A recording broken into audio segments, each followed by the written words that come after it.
ई taxi खरीदने पर मिलेगा 40% की सब्सिडी, हजारों कर्मचारियों का मानदेय बढ़ा, जाने बड़े फैसले। मुख्यमंत्री सुखविंदर सिंह सुक्खू की अध्यक्षता में हुई राज्य मंत्रिमंडल की बैठक में पर्यावरण संरक्षण से लेकर शिक्षा, स्वास्थ्य और रोजगार तक कई महत्वपूर्ण निर्णय लिए गए। बैठक में परिवहन विभाग को 1000 मौजूदा डीजल पेट्रोल टैक्सियों को इलेक्ट्रिक वाहनों से बदलने की मंजूरी दी गई, जिसमें राजीव गांधी स्वरोजगार योजना के तहत 40% सब्सिडी का प्रावधान है। यह कदम राज्य में हरित ऊर्जा को बढ़ावा देने की दिशा में बड़ा प्रयास माना जा रहा है। मंत्रिमंडल ने सामाजिक कल्याण के क्षेत्र में भी सक्रियता दिखाते हुए 1 अप्रैल 2025 से विशेष पुलिस अधिकारियों के मानदेय में 300 रुपये प्रति माह की बढ़ोतरी को मंजूरी दी, जिससे राज्य के 510 अधिकारियों को फायदा होगा। इसमें गैर जनजातीय क्षेत्रों के 403 और जनजातीय क्षेत्रों के 107 अधिकारी शामिल हैं। इसी तरह मुख्यमंत्री घोषणा के अनुरूप शिक्षकों, TGT, CNV, JBT, lecturer, DPE, IT computer शिक्षकों, मिड डे मील कार्यकर्ता और अंशकालिक जलवायु के मानदेय में 500 प्रति माह की वृद्धि को कार्योत्तर स्वीकृति प्रदान की गई। इन फैसलों से राज्य के हजारों कर्मचारियों को आर्थिक राहत मिलेगी। बैठक में कृषि क्षेत्र को मजबूत बनाने के लिए प्राकृतिक खेती खुशहाल किसान योजना और हिमाचल प्रदेश फसल विविधीकरण परियोजना के कार्यान्वयन व निगरानी के लिए एक सुव्यवस्थित प्रणाली को मंजूरी दी गई। मटर 150 तो फूलगोभी बिक रही 120 रुपए किलो, किसान हुए मालामाल। मंडी जिले के सराज, नाचन और करसोग का बेमौसमी मीठा मटर अब केवल खेतों तक सीमित नहीं, बल्कि बाहरी राज्यों की मंडियों व बड़े शहरों व होटलों में अपनी खास पहचान बना रहा है, जिसका सीधा फायदा घाटी किसानों को मिल रहा है। फसल के अच्छे दाम मिलने से किसान अपनी आर्थिकी को मजबूत कर अधिक मुनाफा कमा रहे हैं।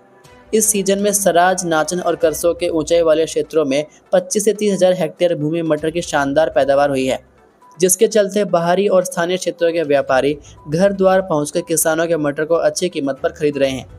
इन दिनों स्थानीय सब्जी मंडी टकोली और भुंतर में सब्जी मंडी में हरा मटर 100 से 150 रुपये प्रति किलो तक बिक रहा है। बाहरी राज्यों के व्यापारियों में मटर को खरीदने की होड़ मची हुई है। इसके अलावा फूलगोभी ने भी रिकॉर्ड तोड़ दिए हैं। दोनों मंडियों में फूलगोभी 100 से 120 रुपये प्रति किलो के हिसाब से बिक रही है। इसके साथ ही अनार का दाम भी 50 रुपये से 130 रुपये प्रति किलो तक रहा है। टकोली सब्जी मंडी के आढ़ती काकू ने बताया कि किसानों को उनकी मेहनत का फल मिल रहा है। निजी बस और टिप्पर में भिड़ंत, 6 सवारियां घायल, चालक गंभीर। शिमला के रामपुर उपमंडल के नोगली में रफ्तार का कहर देखने को मिला। यहां एक निजी बस और एक टिप्पर की आमने सामने की जोरदार टक्कर हो गई, जिससे पूरा इलाका थर्रा उठा। इस भयावह हादसे में 6 बस यात्री घायल हुए। सबसे अधिक चोटें बस चालक को लगी हैं, जिसकी हालत चिंताजनक बनी हुई है। जानकारी के अनुसार दुर्घटना इतनी भीषण थी कि दोनों वाहनों को भारी क्षति पहुंची। टक्कर होते ही यात्रियों में चीख पुकार मच गई। स्थानीय लोगों ने तुरंत मौके पर पहुंचकर राहत और बचाव कार्य शुरू किया और घायलों को वाहन से बाहर निकाला।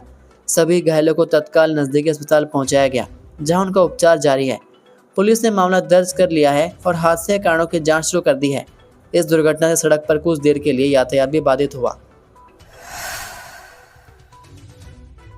लोन डिफाल्टरों पर ताबड़तोड़ एक्शन, 3.49 करोड़ रुपए डकारने वाला एक और कर्जदार गिरफ्तार।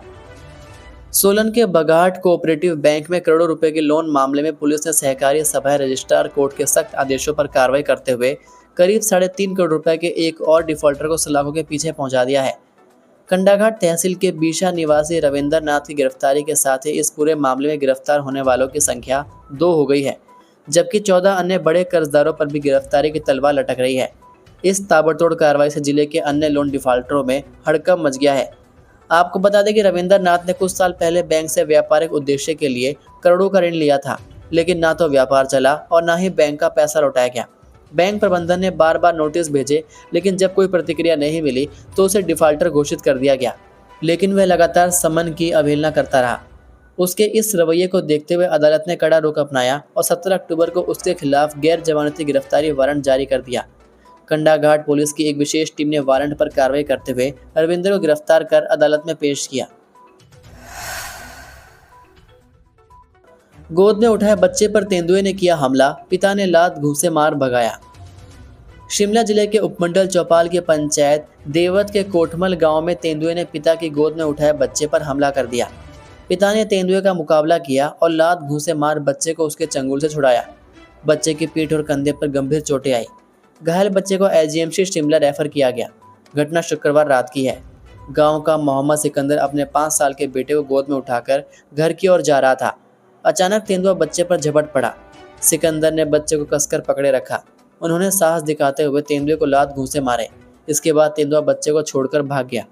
परिजन बच्चे को सिविल अस्पताल चौपाल ले गए, जहां से प्राथमिक उपचार देने के बाद उसे आईजीएमसी रेफर कर दिया गया। उधर वन विभाग ने तेंदुए को पकड़ने के लिए टीम भेज दी। लोगों से रात के समय बाहर नहीं निकलने और सतर्कता बरतने की अपील की है। ठियोग के नमाणा में 5 मकान राख, सिलेंडर फटने से और भड़की आग, गाय जिंदा जली। हिमाचल प्रदेश के शिमला जिले के उपमंडल ठियोग के क्यार पंचायत के नमाणा गांव में भीषण अग्निकांड में लकड़ी के 5 मकान राख हो गए। घटना में एक गाय जिंदा जल गई। मकानों में रखा सारा सामान भी जल गया। फिलहाल आग लगने के कारणों का पता नहीं चल सका है। घटना में लाखों का नुकसान हो गया। शनिवार सुबह करीब 10 बजे गांव के एक घर में आग लगी।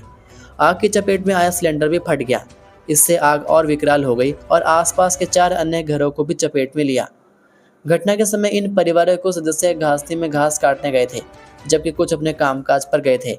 आग को देखकर स्थानीय लोगों ने सूचना फायर ब्रिगेड को दी, जबकि खुद भी टैंक से टुल्लू पंप लगाकर और स्प्रे पंप से आग पर काबू पाने का प्रयास शुरू किया, लेकिन लकड़ी के मकान होने के कारण लपटें तेजी से फैलती चली गई। वहीं घटना की सूचना मिलने पर एसडीएम शशांक गुप्ता भी पहुंचे। उन्होंने स्थिति का जायजा लिया। प्रशासन की ओर से प्रभावितों को 5-5 हजार रुपए की फौरी राहत दी गई है। तरपाल और कंबल भी दिए गए हैं। हिमाचल में निकली भर्ती, हर महीने मिलेगी 24,000 तक सैलरी। हिमाचल प्रदेश में नौकरी की तलाश भटक रहे बेरोजगार युवाओं के लिए काम की खबर है। हमीरपुर जिले में एक खास कैंपस साक्षात्कार आयोजित किया जा रहा है। इस साक्षात्कार में चयनित होने वाले युवाओं को कंपनी द्वारा अच्छा खासा वेतन और कई सुविधाएं दी जाएंगी। यह साक्षात्कार आज से लेकर 27 अक्टूबर सोमवार को उप रोजगार कार्यालय नादौन में आयोजित किया जाएगा। इस बात की जानकारी जिला रोजगार अधिकारी सुरेंद्र शर्मा ने दी। उन्होंने बताया कि साक्षात्कार सुबह 10 बजे से 2 बजे तक निर्धारित स्थान पर आयोजित किया जाएगा। इस साक्षात्कार में SIS security India limited RTA Hamirpur द्वारा सिक्योरिटी गार्ड और सुपरवाइजर के कुल 70 पदों को भरने के लिए युवाओं का चयन किया जाएगा। ये पद रेगुलर बेस के लिए भरे जाएंगे। इस साक्षात्कार में भाग लेने वाले युवाओं की आयु सीमा निर्धारित की गई है। इन पदों के लिए युवाओं की उम्र 19 से 40 वर्ष के बीच होनी चाहिए। न्यूनतम शारीरिक मानदंड में ऊंचाई 168 सेंटीमीटर और वजन 55 किलोग्राम से 95 किलोग्राम के बीच होना अनिवार्य है। साक्षात्कार में 10वीं पास या 10वीं से अधिक पास युवा भाग ले सकते हैं। इस साक्षात्कार में चयनित होने वाले युवाओं को कंपनी की ओर से अच्छा खासा वेतन, कई अन्य भत्ते और सुविधाएं दी जाएंगी। चयनित होने वाले युवाओं को 17,500 से लेकर 23,000 तक मासिक वेतन दिया जाएगा। अधिक जानकारी के लिए आप यहाँ पर देख सकते हैं। ये थे आज के मुख्य समाचार। हिमाचल प्रदेश की बड़ी खबरें रोजाना जानने के लिए सब्सक्राइब कीजिए DHP न्यूज़ चैनल को और बेल आइकन पर क्लिक करें, जिससे आपको प्रदेश की बड़ी खबरें हमारे द्वारा मिलती रहें। वीडियो को लाइक और शेयर ज़रूर कीजिए और आप हमारी वीडियो कौन से शहर से देख रहे हैं नीचे कमेंट करके ज़रूर बताइए। वीडियो में अंत तक बने रहने के लिए आपका बहुत बहुत धन्यवाद। जय हिंद, जय भारत, जय हिमाचल।